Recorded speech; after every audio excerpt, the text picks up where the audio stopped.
Oui. Alors donc, nous sommes donc d'Aflamet Aleph, on est jeudi Rosh Chodesh Tammuz. Tano Rabbanan, Chachamim nous enseigne. Shlosha Chodashim Arishonim Tashmish Kashel Asher V'Ham Kashel Avlad. Pendant les trois premiers mois de grossesse, la relation conjugale est difficile pour la femme aussi bien que pour le bébé. Rachid dit, je ne sais pas pourquoi c'est difficile pour la femme, vu que le bébé est tout petit, qu'est-ce que ça gêne? On ne peut pas le faire ou il faut... Ici, Rachid, voilà, il faut éviter. Imsa Ayim, les 3 points suivants, Kashel Aisha et Afel Aoulad. C'est mauvais pour la femme, mais c'est bon pour le bébé. Aharonim, les derniers 3 mois, Afel Aisha et Afel Aoulad. C'est bon pour la femme, mais c'est bon pour le bébé. Pourquoi?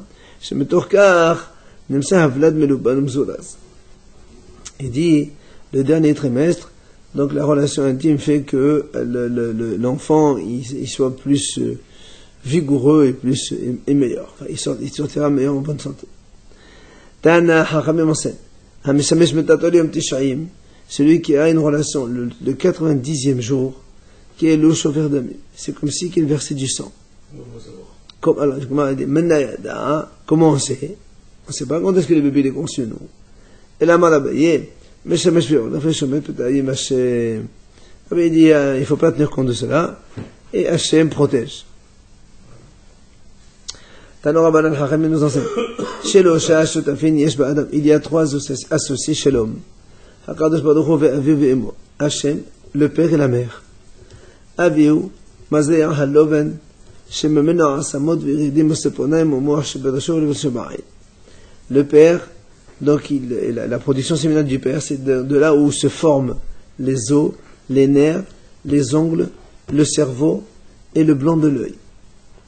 Et la mère, Mazlaat Aodem, donc elle produit sa production, et Shenemenu de là va se former la peau de l'enfant, ou Bassar et la chair, ou Sa'arot et les cheveux, ou Shachasubain et le noir de l'œil. Maintenant, et Hachem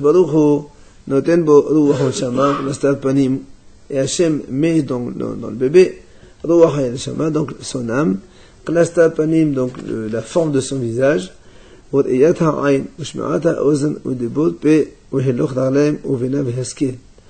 Hachem c'est lui qui met la vision de l'œil, lui de l'oreille, la parole de la bouche, la marche à pied et la sagesse et l'intellect donc chez l'enfant. Mais quand arrive le moment où l'homme doit décéder, doit quitter ce monde, Hachem il prend sa part, il laisse la part du père et de la mère devant eux. Voilà, gardez votre truc. Évidemment, donc il n'y a plus rien à prendre.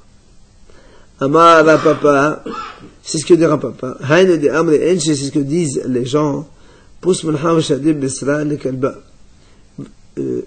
Jette le sel et alors secoue le sel et tu vas jeter la viande au chien. Ça veut dire que le sel c'est ce qui conserve la viande. Avant il n'y avait pas de frigo. Comment on conserve? Donc, si tu enlèves le sel, la viande elle pourrit et tu jettes ça au chien.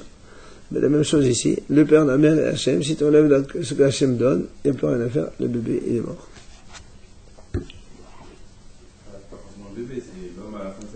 Oui, c'est ça quoi. Darash Rav Hina Bal Papa, il a donc Rav Hina il a expliqué.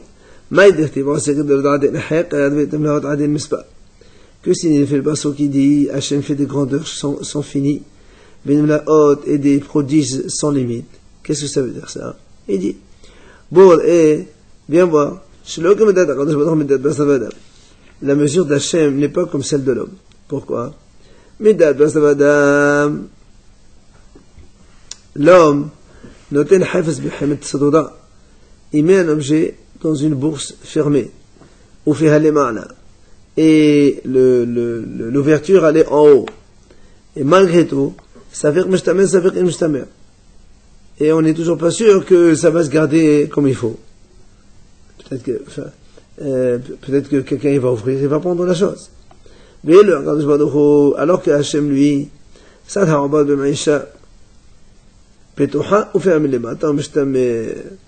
Alors qu'Hachem, lui, il crée un bébé dans le ventre de sa mère. Et le ventre de la mère, on sait qu'il est ouvert par en bas. Et pourtant, il ne tombe pas. Il se tient là-bas jusqu'à ce qu'il passe ses 9 mois. D'accord? D'abord, il y a une autre explication. Quelqu'un, il met ses objets dans une balance.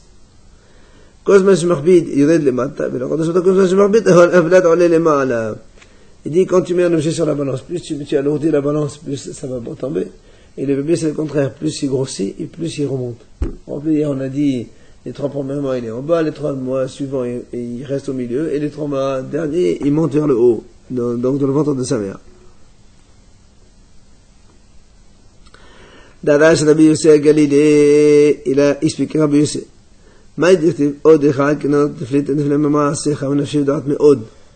Que signifie le passage qui dit, Damien dit dans tes livres, je te remercie Hachem, car tes actions sont très extraordinaires, que tu fais beaucoup de miracles avec moi.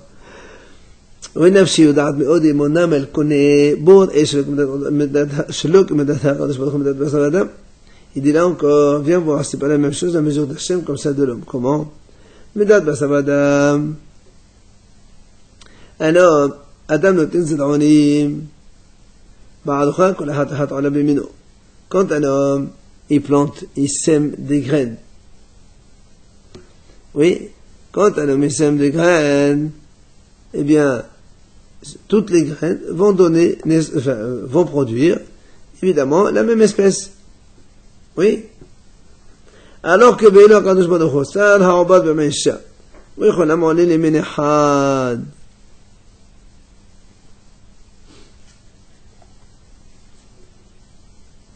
Ça veut dire que quand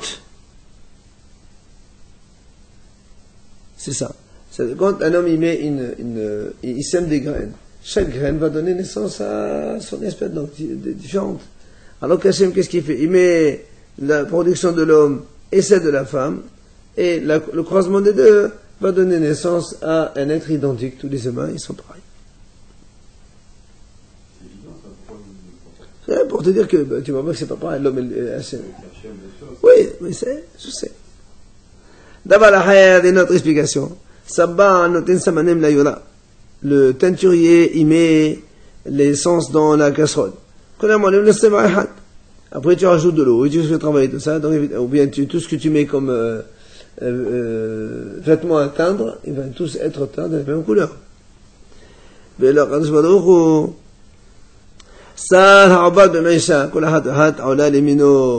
alors qu'Hachem, lui, il crée le bébé dans le ventre de sa mère, et chacun, évidemment, va donner un bébé différent. Darash Rav Yosef, il explique. C'est quoi le passage? Qu'est-ce que ça veut dire? On dit Hachem, je te remercie Hachem parce que tu te mets en colère contre moi, que ta colère retourne et que tu me consoles. Il dit, de quoi le passage par celui-là? Deux personnes sont parties faire des affaires, deux commerçants. Et Hachem le conseille à donc, ils étaient en route pour aller prendre le bateau, aller en voyage. Sur la route, il y en a un qui a une épine qui lui rentre dans le pied. Alors, qu'est-ce qui se passe? Il commence à se plaindre, à se lamenter. Pourquoi? Et lui, il va pas prendre le bateau, il va pas faire son affaire.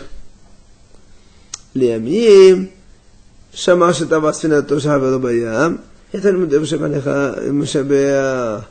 et après quelques temps, il entend que le bateau il a coulé. Évidemment, son ami il est mort. Alors du coup, il remercie Hachem de l'avoir empêché de monter dans le bateau. Donc, c'est des choses. C'est pour ça qu'on dit à Hachem que ta colère a son âge et tu me consoles. Et c'est ce qu'il a dit à Belazar. Hachem il fait des prodiges tout seul. Et nous on dit que le nom d'Hachem soit toujours béni.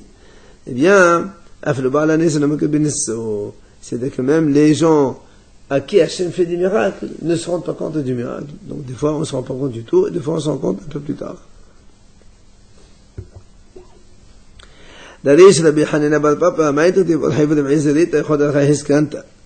Ça, c'est le passage dans Télim, il dit, mon chemin, tu as, zérit, tu as donc, dispersé. Bechod de la Heskant, à tous mes chemins, Heskant,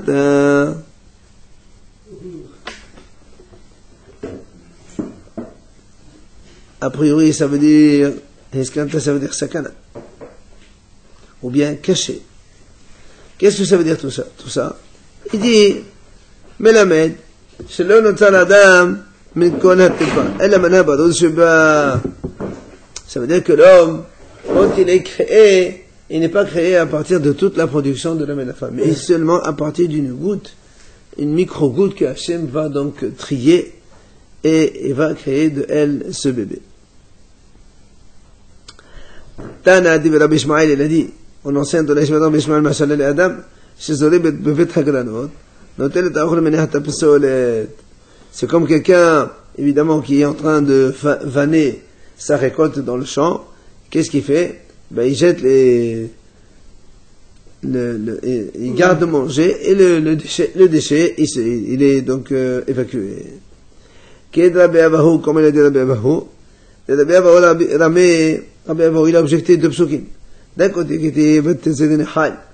Orti fa ilham azrin hayin. D'un côté, c'est marqué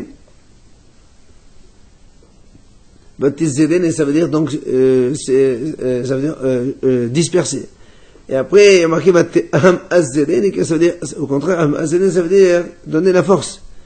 Comme quelqu'un, on dit Ezor, c'est une ceinture. Ceinturer quelqu'un, bien l'attraper. Qu'est-ce que ça veut dire?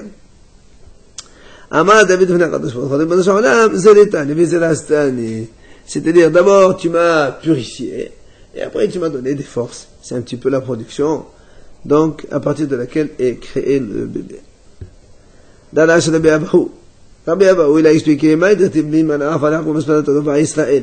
ça c'est quand Balak, il a voulu maudire le béni Israël. Il a dit, qui a compté la poussière du Yaakov et le nombre de, on va dire, d'accouplement des béni Israël.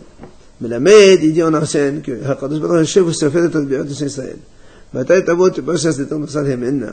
il dit que Hachem, en fait, il compte le nombre donc d'accouplement des béni Israël pour dire quand est-ce que le tzaddik va être créé à partir d'une certaine goutte de l'un ou d'un homme ou d'une femme ou d'un autre. Et à cause de cette chose-là, Bil'am, il est devenu borgne. Parce que Abraham, il n'y voit que d'un seul œil. Pourquoi il est devenu comme ça? Amar, il a dit, Mi shihu taho, kadosh, umshaleta tehodim mordoshim. Il a dit, celui qui est pur et kadosh et sacré. Et ses serviteurs, donc les bénis israéliens sont tehodim mordoshim, ils sont purs, ils sont kadosh. Alors, il regarde ce genre de choses, il assiste d'abazé. Alors, comme il a dit, il a fait une critique pareille, mais Yad, Nesmet Ano, c'est pour ça que Hachem lui a crevé un œil d'artib, comme c'est marqué, parole d'homme dont l'œil est fermé. Donc c'est ce qu'on a dit, donc il a fait un œil dont il ne voyait pas. Bil'am. Mais non, mais ce que non. Mais c'est quoi, c'est un goy. Mais Hayno Damar Rabbi Yohanan, c'est ce qu'il a dit Rabbi Yohanan. Ma d'artib, ma yishkav am mahbal laylahu. Mais la médecine, c'est ce qui est marqué dans les A. Ça, c'est dans les A, Yaakov. Quand les A, elle a vu que... Non, quand Rachel, elle a vu que Reuven, il est parti chercher des jasmins.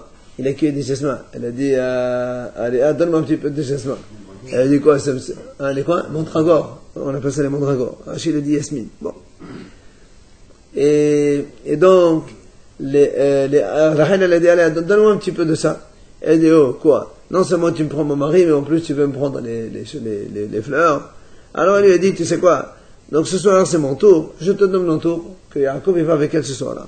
Et on dit, donc ce soir-là, il y a marqué que Yaakov, et donc il a dormi avec elle. Alors on dit, pourquoi il y a marqué Hu? C'est quoi ce Hu là? Hein? De là on apprend qu'Akadosh Baruch il est venu, il a aidé la création de l'enfant de ce soir-là. Qui c'est qui a été conçu ce soir? C'est Nemat. Issachar Hamod Garem. C'est Issachar qui a été né à partir de cela. Comme dit Chachamim, Hamod Garam lo li Issachar. C'est comment Issachar il était, comment donc Léa s'est rendu compte On dit que Léa, quand Yaakov le sort, il est rentré des champs, eh bien, il est rentré sur son âne, et l'âne, il a fait un bruit.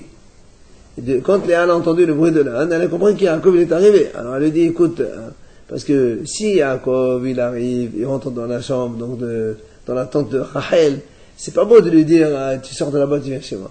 Mais elle a pris avant même qu'il rentre. Elle lui dit, écoute, ce soir, tu dois aller là-bas, c'est mon tour. J'ai acheté mon tour, donc tu viens chez moi.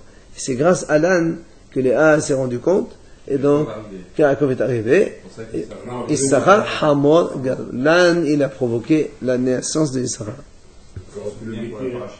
Oui, mais si tu crois qu'il va rester toute l'après-midi dehors à guetter. Oui. Amar Rabbi Ishaq, Amar Rabbi Ami.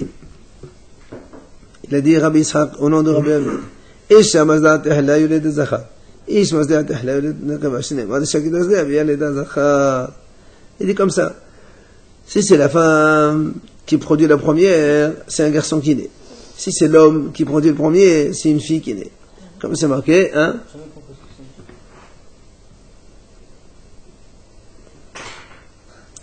Alors, de là on apprend, d'où on apprend ça? C'est marqué dans la personne, Ishak et Tasle, avec El Dazachar. Puisqu'il y a marqué dans la Torah, une femme qui ensemence, et elle aura donc un Zachar, un garçon. C'est de là on apprend que quand c'est la femme qui produit, c'est un garçon qui est né en premier. Tano Rabbanan. Hachamim disent,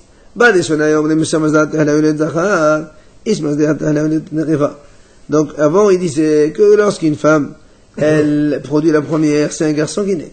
C'est quand c'est l'homme qui produit le premier, c'est une fille qui naît.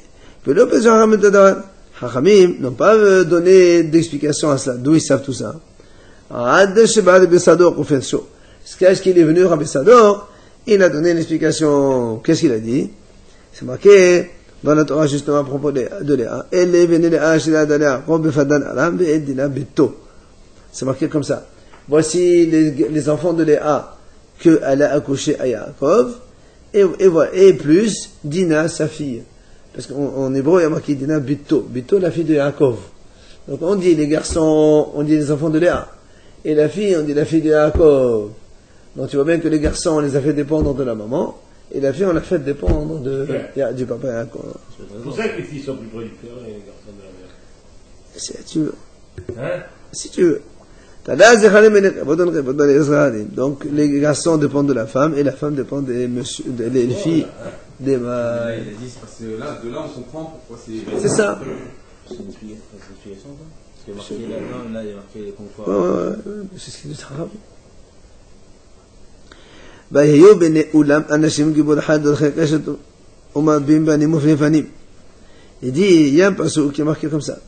Voici les enfants de Oulam, des gens qui sont puissants et qui lancent des flèches. Et c'est ça le passage qui nous intéresse. Il y a marqué marbim banim ufnefanim. Et il multiplie les garçons, les enfants et les petits-enfants. Alors là, on dit comment? Qu'est-ce que ça veut dire? Un enfant, un monsieur qui multiplie les enfants et les petits-enfants. Est-ce que nous, on a le pouvoir de multiplier les enfants et les petits-enfants? Et là, il dit, מתוך שמשהין עצמן בבטן כדי שיסדעו נשותיהם. תחילה שיהיו בנים זכרים, מעלה להם כתוב להם מעמד בין בנים ובנים. Il dit, pendant la relation, on va dire, l'homme, il reste plus, machine עצמן בבטן, il reste plus dans le ventre de leur femme, d'accord, donc pour que justement la femme puisse produire en premier, et ainsi ils auront des garçons. C'est pour ça on dit, c'est comme si que eux, ils multiplient les garçons. Et c'est ce qu'il a dit Rav Katina. Moi je peux faire que tous mes enfants ils soient des garçons. Amar Alaba, il a dit Rabat, celui qui veut faire des garçons qui sont des garçons, des enfants qui sont des garçons, qu'est-ce qu'il fait? Il fait la relation, il répète une deuxième fois. Pourquoi? Comme ça, le temps que la femme, elle puisse aussi avoir sa production, et donc ça fait qu'elle, elle a produit avant lui, donc la deuxième fois. La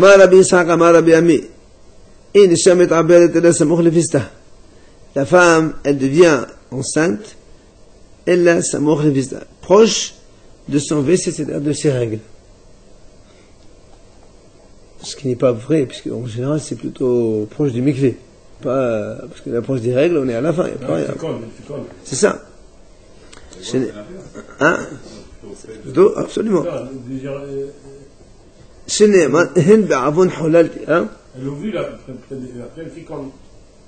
L'ovulation, ça se suit. Après le règles. Ah, pas du tout. Pas du tout. Le de la femme, il reste 3 jours. S'il n'est pas fécondé tout de suite, il est pourri, quoi.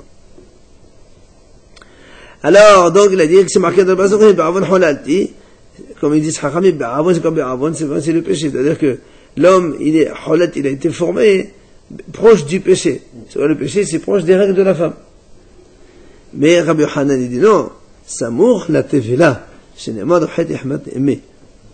au contraire, c'est proche du mikvé, que l'homme se fait, enfin, la femme ovule à ce moment-là, et la conception se fait dans le ventre. Comme c'est marqué Oufhet, et Hemat Neme. Donc ma mère, elle m'a formé proche du Het. C'est quoi Het? Proche du mikvé. Ah, la m'a dit, qu'est-ce que ça veut dire, le Het? Voilà, Het, c'est plutôt le péché. Comment tu sais que le mot Het ici, ça veut dire mikvé, ça veut dire purification? C'est le contraire. Nous, on sait que le mot Het, c'est plutôt le péché. Il dit non. Il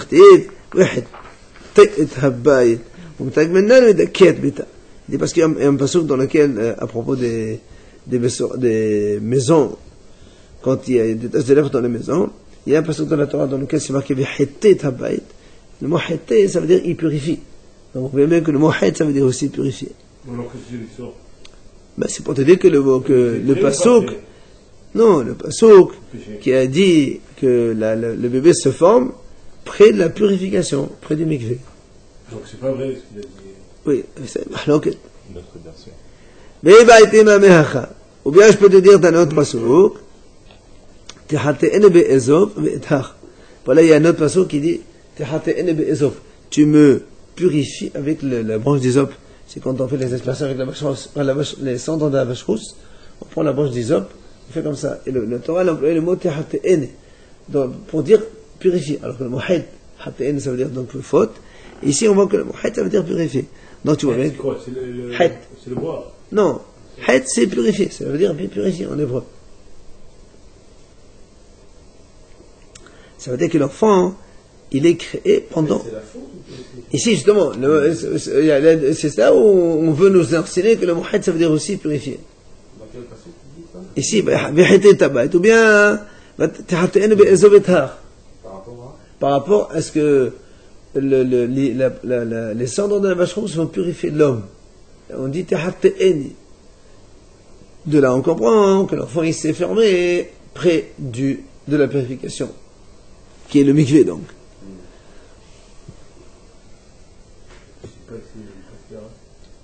Comment c'est pas clair? C'est clair.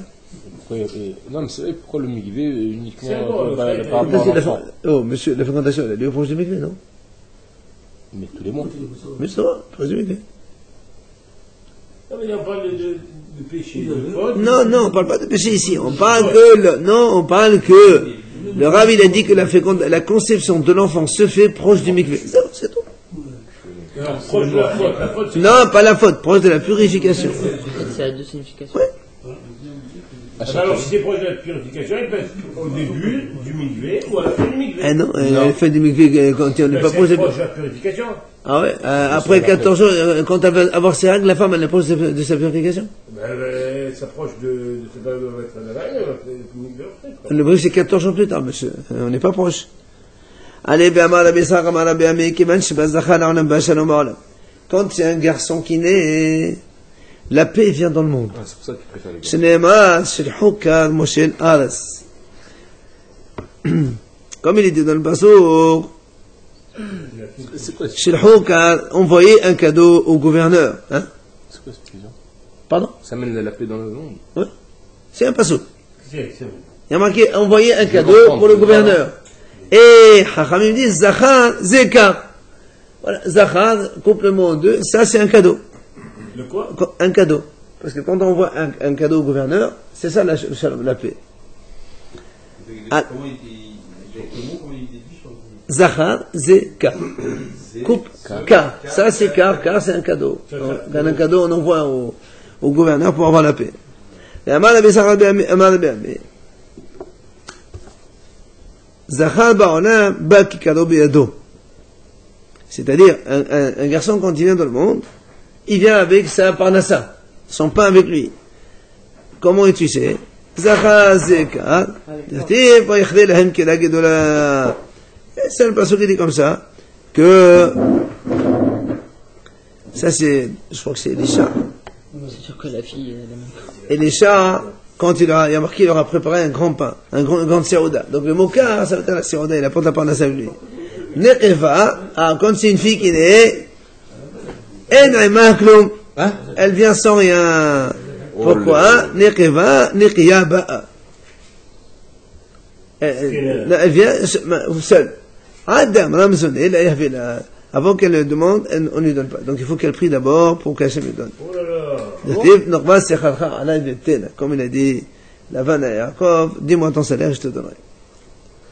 Shalou, Talmida, Rabbi Shimon Bar Yochai. Les élèves de Rabbi Shimon lui demandaient, pourquoi la Torah l'a dit qu'une femme qui accouche, elle apporte un korban? Pourquoi? Amalaen, il leur a dit.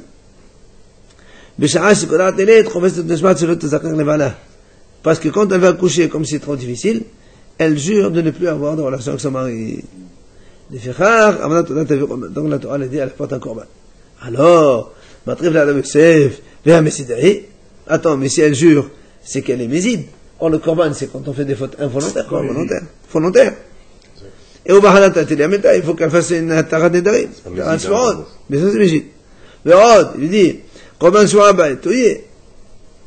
En plus, il faut qu'elle apporte Korban Shua. Or, Korban Shua, c'est soit une brebis ou une chèvre. Alors que le Korban de la femme qui accouche, c'est un oiseau, on l'a déjà vu. Ça fait quoi aujourd'hui, l'équivalent? Ouais. On peut les et pourquoi la Torah dit, quand une femme accouche un garçon, elle a uniquement 7 jours d'impureté, et pour y faire les 14, il dit, Zachal Shekos Mihim, donc, il dit parce que quand il y a un garçon qui est né, tout le monde est content. Alors la femme, après 7 jours déjà, elle regrette qu'elle a juré. Et donc, alors après, pour que c'est une fille, bon, que c'est pas, hein. Alors, elle ne regrette qu'après 14 jours. On peut les marre, hein. C'est bizarre. C'est comme ça. C'est des doutes sur... On peut les marre, pourquoi la Torah a dit qu'il faut faire la brit milah au 8e jour? Il dit, pour ne pas que tout le monde soit heureux et le père et la mère qui soient tristes. Parce que si on fait avant, comme la mère elle est impure à son mari, elle peut avoir des relations à son mari. Alors que dans la Torah, la mère est impure pendant 7 jours seulement et le 8e elle est pure. C'est fini ça aujourd'hui. Aujourd'hui c'est fini, mais à l'époque. Alors, si tu es en train de garder le pasouk, tu ne l'appliques pas La aujourd'hui. Mila, c'est pas aussi parce que. On parle de l'époque d'avant. D'accord, mais... Aujourd'hui on parce qu'il y a la est mauvais cicatrisation à aussi. l'instant. Le 8e jour, c'est là où la cicatrisation est le plus fort. Allez, Tania, Ama Tu avais compris toi auparavant? Allez, pourquoi la Torah a dit qu'une femme, quand elle saigne, elle reste 7 jours, il faut qu'elle compte 7 jours de propreté avant donc d'avoir des relations avec son mari. Mais il dit sinon, un homme, quand il a tout le temps la disponibilité avec sa femme, après, il sera un petit peu dégoûté. Alors, c'est pour ça que la Torah a dit, on va la rendre impure pendant 7 jours. Comme ça, le mari, il va l'aimer, il va la désirer, comme au moment où il se marie avec elle. Les élèves de Rabbi Dosta lui ont demandé la question. Pourquoi c'est l'homme qui cherche une femme et pas la femme qui cherche un homme? Il dit,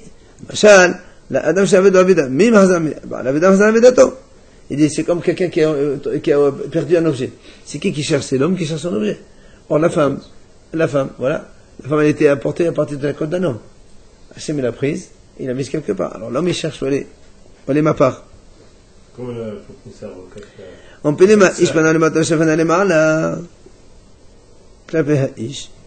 Et pourquoi, quand l'homme et la femme ils ont la relation, c'est l'homme qui est en haut, donc il regarde en bas, et la femme qui est en bas, elle regarde en haut. Il dit tout simplement, L'homme, il a été créé de la terre, c'est pour ça qu'il regarde la terre. Et la femme, elle a été créée donc de l'homme, elle regarde l'homme. On peut les maïs, mais rappelle et pourquoi l'homme, il se calme facilement quand on veut le réconforter, ben, il est beaucoup plus facilement réconforté qu'une femme. La femme, c'est un peu plus long. Il dit tout simplement, c'est facile. Un homme, il a été créé à partir de la terre. Oui, la terre, tu écrases ses mots, ça ramollit vite fait.